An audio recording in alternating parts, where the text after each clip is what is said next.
شعر هذه السيدة لن ينمو مرة أخرى، على الرغم من أنها تملك الكثير من المال وزوجها من أغنى الأشخاص في العالم، إلا أن شعرها لن ينمو مجددا.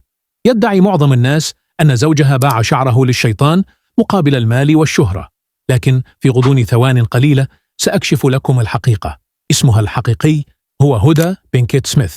ولدت المغنية الأمريكية هدى بينكيت سميث في 18 من سبتمبر عام 1971 في بالتيمور، ميريلاند بالولايات المتحدة. كانت شغوفة بالرقص، فتابعت دراستها في مدرسة بالتيمور، حيث ستروي قصة مغني الراب المستقبلي توباك وكارولين دونانت. لكنها قررت في النهاية تغيير مسارها والانتقال إلى لوس أنجلوس لبدء مسيرتها كممثلة.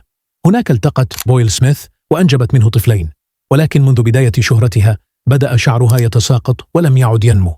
يقال إنه باعه، لكن الحقيقة بعيدة تماما عما يعتقده الناس. إنها تعاني من مرض يسمى الثعلبة، وهو ما يسبب تساقط الشعر ويمنع نموه مرة أخرى. هل سمعت من قبل عن هذا المرض؟ أخبرنا في تعليق.